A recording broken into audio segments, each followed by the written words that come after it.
Salve improváveis, tudo certo com vocês? Trump querendo comprar a Groenlândia e o mundo parece que vai acabar. Quedas no mercado desde o domingo passado, então hoje a gente vem para o nosso review semanal das principais notícias do mercado cripto. Então já chega deixando o likezinho, compartilha com aquele teu amigo que também quer ficar por dentro de tudo que está acontecendo no mundo cripto nessa última semana e também já confere se tu é inscrito aqui no canal, porque a maioria das pessoas que nos acompanham aqui, que assistem nossos vídeos, não são inscritos. Então se tu gosta de receber esse tipo de conteúdo, quer ficar por dentro de tudo que está acontecendo no mundo cripto, seja com notícias, seja com vídeos de airdrops ou de rendimentos, vídeos sobre criptomoedas e tudo que você puder imaginar sobre cripto, já ativa o sininho aí, porque toda segunda, quarta e sexta a gente passa por aqui com vídeo novo. Então já confere se tá inscrito aí, e se não tiver, já clica no sininho aí, tá certo? Então vamos cair aqui para dentro da minha tela, vamos entender tudo o que aconteceu nessa última semana e por que que esse mercado tá com essa alta volatilidade aí, tá certo? Beleza, então iniciamos aqui, né, com a notícia do Trump, que ele confirmou, né, que está removendo impostos sobre transações de Bitcoin e criptomoedas. Então ele está, né, planejando aqui, né, retirar os impostos sobre transações de Bitcoin e cripto, justamente para facilitar todo, né, esse mercado das criptomoedas. Ele sempre foi pró-cripto, né, inclusive o Trump, ele se elegeu, né, com essa bandeira de criptomoedas. Obviamente tudo tem, né, um significado por trás, né, ele percebeu que o eleitorado de criptomoedas nos Estados Unidos era muito grande e ele viu que ele podia abraçar essa lacuna, né, desse pessoal que investia em cripto. Então, ele abraçou, né, essa causa, não foi como a maioria dos investidores cripto imaginava que fosse, né, o governo dele, onde a gente teria muitas facilidades para cripto, né, onde o mercado ele iria para um novo patamar. Não foi exatamente isso que aconteceu, mas algumas coisas que ele prometeu a gente já está vendo, né? Por exemplo, a reserva estratégica de Bitcoin, né, que está sendo adquirida. Eles estão pegando os Bitcoins que eles têm apreendido, né, e utilizando para essa reserva de Bitcoin. A gente já viu aí leis, né, sendo aprovadas, como a Genius Act e algumas outras aí sobre stablecoins, né? Então a gente está vendo algumas regulações, algumas coisas que estão facilitando realmente o mercado para o investidor cripto. Então, é isso que a gente tende a ver também nos próximos anos, né? Justamente por causa dos ETFs agora também, né? Todo esse institucional que agora está mais envolvido com as criptomoedas, o que a gente não via, por exemplo, nos ciclos anteriores, né? Então, tudo tende a facilitar para que no longo prazo as coisas sejam mais reguladas e abranjam um público maior, né? Para que possam, né, começar a investir em cripto também com essas facilidades que tendem a ser criadas a partir disso. Beleza? Seguindo, então, Trump, né? O mundo não está seguro sem os Estados Unidos controlando totalmente a Groenlândia, né? Então, a gente tá vendo aí que saiu no domingo, né? Todo esse barulho, né? Sobre isso, do Trump tá querendo, né? Tomar a Groenlândia ali. Então, ele falou também, né? Que depois de não ter recebido o Nobel da Paz, ele não se sente mais com uma obrigação de pensar na paz, né? Ele diz que ele vai pensar muito mais nos interesses dos Estados Unidos sobre a paz mundial. Ele quer, na verdade, é aquela coisa, né? A gente já sabe que a maioria desses políticos, né? Desses presidentes, né? Desses governantes, eles querem colocar o seu ego à prova, né? Então eles querem mostrar que eles são maiores, que eles têm mais poder, que eles podem tomar as coisas dos outros, né? Como ele fez ali, por exemplo, com a Venezuela, né? Tirando Maduro de lá e trazendo ele para os Estados Unidos e agora colocando ele contra a parede, né? E tentando aí desmembrar o cartel gigantesco aí, né? Criminoso, inclusive, que o Maduro ajudava a controlar. Então, ele quer cada vez mais mostrar o quanto ele é poderoso, o quanto ele consegue mudar as coisas e fazer as coisas do jeito dele. E isso a gente vai ver cada vez mais também, porque a gente já tá vendo muita coisa acontecer, né? Só nesse mandato dele aqui, né? Esse último mandato dele, quanta coisa já não aconteceu, né? Quanto barulho, quanto tumulto, quanta coisa que a gente já não viu. E a gente sabe, o mercado, ele precifica muito mal a incerteza. Então, é muito mais fácil tu ter uma certeza de algo negativo do que tu ter uma incerteza de não saber o que fazer. Para o mercado, é muito melhor tu ter uma certeza negativa do que uma incerteza. A incerteza, ela sempre vai ser muito mal precificada, fazendo com que os mercados caiam. Então, é isso que a gente tem que tomar cuidado, né? Quando gera essa incerteza, quando fica nessa coisa de ninguém saber o que vai acontecer amanhã, porque conglomerado de informações e de atitudes que as pessoas vão tomando, que a gente não sabe para que lado que as coisas vão ir, isso é o mais prejudicial possível para quem investe principalmente em mercados de risco como nós, né? Que são as criptomoedas.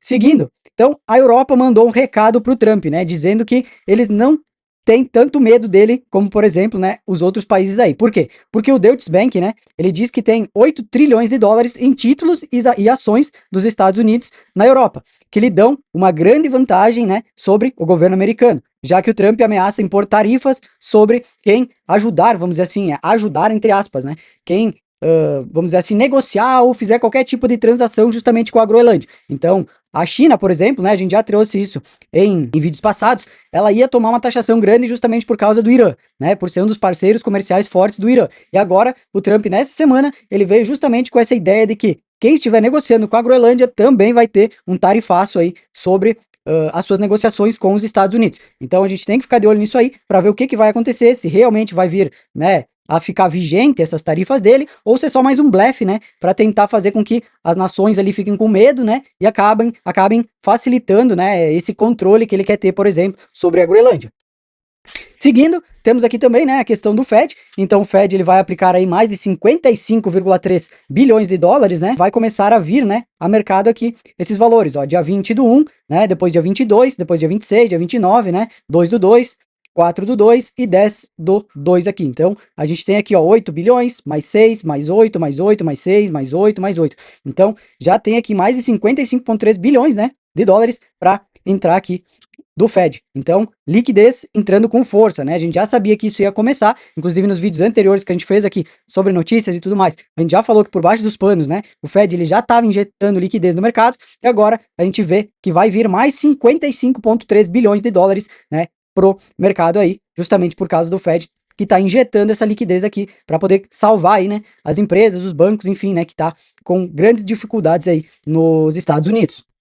Seguindo, a gente vê então para a questão da alavancagem, né? A gente viu liquidações em massa aí, né, do domingo para segunda, que foi justamente quando teve essas incertezas no mercado. Então, galera que estava no long aí, né, mais quase 800 milhões, né, de dólares liquidados no long aí de domingo para segunda. Então, deixei aqui salvo, né, para mostrar para vocês que é um número bem relevante, né? Quase 1 bilhão aí, né? Faltou pouco aí para bater 1 bilhão de dólares liquidados, né? Só nesse domingo para segunda aí. Depois, seguindo, a gente vem então com as notícias, né, sobre o ouro e a prata. Os dois atingiram novos recordes históricos e eles vêm batendo recorde em cima de recorde, né? Hoje também, se eu não me engano, o ouro, né, ele bateu novo all-time high. Então a gente tá vendo o ouro e a prata aí, eles dias após dias, né, batendo all-time highs em cima de all-time highs. Isso, querendo ou não, liga um alerta para o mercado. Por quê? Porque geralmente em momentos de caos é justamente para os metais que os investidores mais experientes eles correm. Então isso pode ser bom para o Bitcoin? Pode, porque geralmente quando, né, o ouro e a prata eles têm essas altas significativas, geralmente o Bitcoin acompanha. Porém, se estarmos entrando justamente num período tão, né, caótico como algumas notícias e alguns, né, analistas dizem que estamos entrando, essa entrada massiva aqui, né, em metais, né, em commodities, elas podem estar ligadas a uma proteção patrimonial justamente por causa da quebradeira que está para acontecer. Então, olho nisso, tá? Por quê? Porque geralmente quando o pessoal começa a correr para os metais, né, para as commodities mais escassas, né, como o ouro e a prata, por exemplo, é porque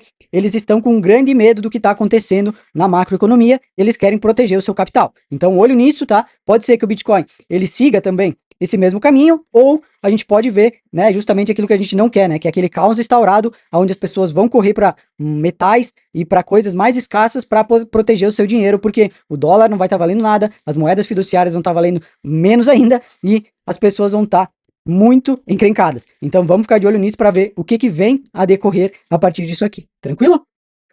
Então, outra coisa que a gente está aqui, né? A gente tá. O Bitcoin ele tá sendo negociado, né? Logo abaixo aqui do preço base, né? Dos short term holders, que são os investidores de curto prazo. E esse gráfico ele mostra que isso aconteceu em algumas outras vezes, tá? E aqui o cara até brinca, né? Que os deuses touro deixem a história se repetir. Por quê? Porque a gente viu isso acontecendo aqui, né? O que a gente teve depois? Uma alta bem significativa. A gente teve isso acontecendo aqui, né? Todas essas flechinhas roxas aqui, alta exponencial também. Depois aqui, alta exponencial, aqui, alta exponencial, e agora está acontecendo a mesma coisa. Então, será que teremos essa alta exponencial aqui? Ou será que vai ser o início de um belo bear market? É isso que a gente vai entender, né? E vai ver nos próximos meses aí, com certeza. Outra coisa importante, né? A gente viu a moeda da Dusk aqui, né? Que ela aumentou de valor de mercado de 20 milhões para 130 milhões. E por quê? Porque a gente está vendo muitas pessoas, né, migrarem também seu capital para moedas de privacidade. A gente viu isso acontecendo com a Monero, com outras criptomoedas, né, do setor de privacidade, e a gente viu, né, nesse último mês, essa multiplicação aqui de mais de 6 vezes, né, o market cap da moeda da Dusk também. Então ela saiu aí de 20 milhões de dólares, né, de market cap, para mais de 130, fazendo aí mais de 6 vezes, né, o valor que ela tinha anteriormente. Tranquilo? Outra coisa importante, Coinbase retira apoio a importante projeto de lei sobre criptomoedas, tá? Então, o nosso carequinha aqui, né, ele acabou tirando aí, né, o apoio que ele tinha, a gente vai ver depois uma outra informação, né, mas inicialmente ele tinha tirado o apoio, né, da Coinbase a essa regulamentação de cripto. Por quê?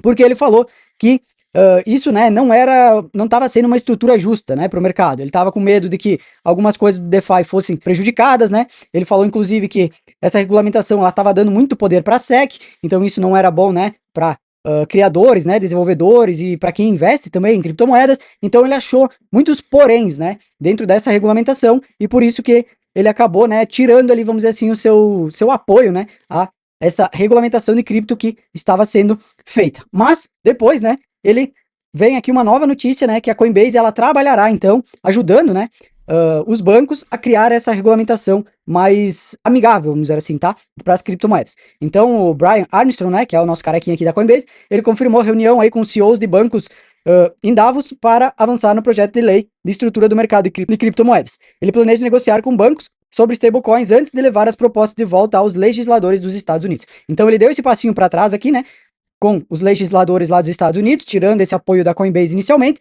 e agora ele vai negociar diretamente com os bancos. Justamente por quê? Porque envolve todas essas questões, né, de stablecoins e tudo mais.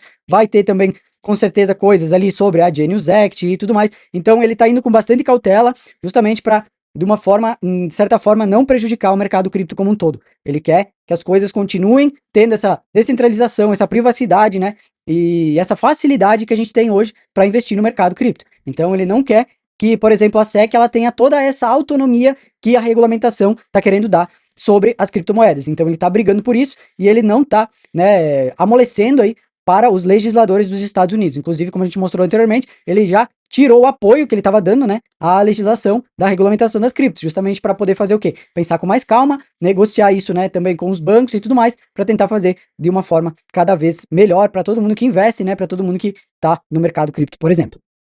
Depois, a gente tem então o quê? Demanda institucional do Bitcoin, ela continua forte, tá? A gente vê aí carteira de custódia dos Estados Unidos, que eles adicionaram mais de 577 mil Bitcoin no ano passado, no valor aí de mais ou menos 53 bilhões de dólares, né? Isso segundo o CEO da CryptoQuant. Então as baleias, né, os investidores grandes aí, eles continuam comprando, eles não querem nem saber. Então aqui a gente vê, né, de 100 a 1K de Bitcoin, que é esse gráfico aqui, né? Que mostra essa galera, né, que tem de 100 a 1000 bitcoins aqui. Então, geralmente são baleias, né, grandes institucionais, grandes investidores do mercado cripto aí. Depois, falando em baleias, a gente vem então para uma baleia OG aqui, né, que estava adormecida aí há 13 anos, que ela fez o quê? Ela moveu, né, 909,38 bitcoins no valor aí de mais de 84,6 milhões, a um preço médio de 93 mil dólares pela primeira vez em 13 anos. Aí você vai me perguntar, tá, Robin, mas esse cara vendeu? Não, ele só transformou o endereço, tá? Ele tinha um endereço antigo, né, que era esse A1 aqui, que é os endereços mais antigos que a gente tinha lá, né, do Bitcoin lá no início, e ele mandou para um outro endereço novo, né, o BC1, que daí já são os endereços mais novos, né? Então, ele só fez essa transferência, tirou da carteira antiga, mandou para o endereço novo, né, para ter uma carteira ali mais atualizada, mas ele não vendeu nada. A princípio, ele só fez essa transferência, né, desses 909 Bitcoins aqui, quase 910, de uma carteira para outra. Mas foi basicamente isso. Então, essas moedas aqui, né, elas foram recebidas lá em 2013 ainda, então fazem 13 anos, né, que ele tem essas moedas de Bitcoin, quando esse Bitcoin ele estava abaixo de 7 dólares. E agora subiu aí mais de 1 milhão e 300 mil por cento, né? Então, aí fica a pergunta, e aí, será que ele vai vender agora? Ou ele só fez essa transferência aqui, né, de uma carteira antiga para uma carteira mais nova, para, entre aspas, né, deixar ali mais seguro esse endereço dele, né? Porque os endereços antigos lá, eles são, né, muito mais fáceis de serem hackeados, né? De acontecer alguma coisa. Os endereços mais novos, eles já têm uma criptografia muito melhor. Então, e agora? Será que ele vai vender isso? Ou será que ele só mandou para o endereço mais novo mesmo por questão de segurança e tudo mais? Fica aí mais uma questão para a gente pensar, né? Do que será que vai vir aqui nos próximos dias. Outra coisa que aconteceu também, né, essa semana, foi sobre aí o projeto da Trove, né, Trove Market. Então, achei bem interessante aqui, né, esse texto que deixaram aqui, que eu vou passar para vocês, que os caras simplesmente, né, cagaram para a comunidade. Os caras queriam lançar na hype, aí no dia do lançamento do token, eles pegaram e saíram da hype sem falar nada pro pessoal, né, e lançaram na Solana. Enfim, vocês vão entender um pouco aqui sobre o que aconteceu, caso você não ficou sabendo aí sobre o que aconteceu com o projeto, tá? Então, entre na Web3, perceba o quanto é fácil aplicar golpes. Procure por calls que só pensam em dinheiro fácil. Pague bem para eles colocarem uma marca, né, do seu projeto no perfil. Busque pelas narrativas, RWA, mais trade, mais colecionáveis e lance uma testnet fuleira. Tente ler seu produto em uma das cadeias que mais cresceu nos últimos meses, né? Aqui era para ser tente lançar, tá? Como foi traduzido aqui, então ficou assim. Compre uma quantidade enorme de hype, para mais relevância e interesse pelo idioma. Venda todos os outros aplicativos para lançar uma ICO. Use o dinheiro da ICO para pagar os calls. Seja burro o suficiente, né? Deixe rastros que mostre onde o dinheiro da ICO estava indo para um cassino. Tenha seu projeto expulso da rede que você ia lançar o seu projeto, né? No caso, eles foram expulsos, né, da rede da Hype. E aí depois mude o lançamento para Solana sem dar nenhuma justificativa. Mesmo o alvo do ICO sendo 2,5 milhões, você decide não reembolsar 9,4 milhões para os usuários. Lance o seu token a menos de 100 mil de liquidez, mesmo tendo estado 11 milhões no ICO, usuários recebem alocação equivalente a 2,5 milhões, sem direito a reembolso, né, pelo projeto. Finja que está tudo sob controle e que nada de errado aconteceu. Obrigado, Trove Markets, né? Então, só para vocês terem uma ideia do que aconteceu, tá? Foi basicamente isso aqui que o cara narrou aqui, que os caras fizeram. Então, foi um total scam, né? Então, todo mundo que tava no meio aí ficou sabendo do que aconteceu, né? Muita gente, inclusive, eu vi relatos no Twitter de pessoas que perderam 10, 20, 30 mil reais investindo nesse projeto aqui. Eu, graças a Deus, não passei nem perto, né? Eu passei bem longe desse projeto aqui, não me chamou atenção, né? Eu dei uma olhada por cima, não me passou muita confiança, nem nada, e eu deixei de lado. Inclusive, eu nem trouxe em nenhum lugar, né? Nem lá pra minha comunidade, nem aqui pra vocês no YouTube, nem nada, né? Justamente porque era um projeto que pra mim não fazia sentido nenhum. Mas, enfim, né? A gente tá no mercado, a gente corre esse tipo de risco de às vezes escolher um projeto mal, né? E acabar levando um prejuízo aí. Graças a Deus não foi o caso, né? Mas eu vi vários relatos no Twitter aí de várias pessoas que perderam bastante dinheiro, né? Com esse airdrop. Investindo ali, por exemplo, né? No ICO e depois perdendo esse dinheiro aí porque não conseguiram recuperar nada, basicamente, né? Então, fica o alerta, né? Pra todos, pra sempre que tiver alguma coisa de errado com o projeto ali, tiver alguma red flag, né? Que vocês verem que alguma coisa não tá batendo muito bem com aquilo que vocês estudam, né? Sobre o projeto e tudo mais, caiam fora, tá? Passem longe, porque, cara, o que mais tem, né? É projeto scam. A gente tem que estar ligado para tentar, né? Passar o mais longe possível desse tipo de projeto aí. Seguindo, última notícia, né? Scott Bessent diz que o presidente Trump ele escolherá o próximo Fed esta semana. Então, esperem volatilidade, tá? Ótimo se ele escolher o Kevin Hassett, né, que é um dos que tem aí hoje um dos maiores percentuais de aprovação, né, a princípio seria um grande passo, né, para os investidores cripto, justamente porque Kevin Hassett é um dos diretores, né, do conselho do Trump sobre criptomoedas, então ele já falou abertamente também várias vezes, né, que ele é a favor do corte de juros e tudo mais, então teríamos aí muitas perspectivas positivas, né, caso o Trump indicasse Kevin Hassett. Então vamos ficar de olho essa semana, né, para ver se realmente vai sair essa escolha, né, do novo presidente do Fed, e esperamos aí que seja Kevin Hassett, né, o novo presidente do Fed, porque isso com certeza alegraria bastante o mercado aí de criptomoedas. Seguindo, como a gente traz aqui, né, o senhor Tom Lee aqui, mais uma vez, apostou mais 277,5 milhões de dólares em Ethereum, né, comprou aí mais 277,500 milhões de dólares aí. Hoje ele tem mais de 5,66 bilhões de Ethereum, né? Então a empresa dele, né, a Bitmain, é a maior portadora de Ethereum que a gente tem, né? Então a gente tem a MicroStrategy, que é a maior portadora de Bitcoin, e a gente tem a Bitmain, né, como a maior portadora aí de Ethereum, né, na sua tesouraria. Beleza? E aqui, outra notícia importante também, né, que a gente viu essa semana, foi que a Bolsa de Nova York, ela vai lançar ações tokenizadas, né? Então elas vão poder ser negociadas justamente que nem o mercado cripto, 24 horas por dia e 7 dias por semana. Isso é uma grande evolução, né, para todo o mercado de ações, porque até então o mercado ele tinha abertura e fechamento, né, como o mercado tradicional sempre foi, e agora eles estão evoluindo, né, justamente para abraçar essa lacuna que foi exposta, né, que seria possível e que funciona muito bem com as criptomoedas, que é 24 horas por dia, 7 dias por semana. Então, o que a Bolsa de Nova York está fazendo? Vai começar a tokenizar as ações para poder fazer essa negociação 24 horas por dia, 7 dias por semana. Aí, beleza? Então, galera, por hoje seria basicamente isso, né? Quis dar aqui mais ou menos um review geral sobre as principais notícias, né? As coisas mais importantes aí que a gente pode acompanhar também nessa semana, como a gente mostrou aqui sobre o presidente do Fed, né? E sobre o que vem acontecendo e como isso vai afetando o mercado no âmbito geral. Beleza? Então por hoje seria basicamente isso, né? Eu vou ficando por aqui, fiquem todos com Deus e nunca esqueça, disciplina é o único atalho.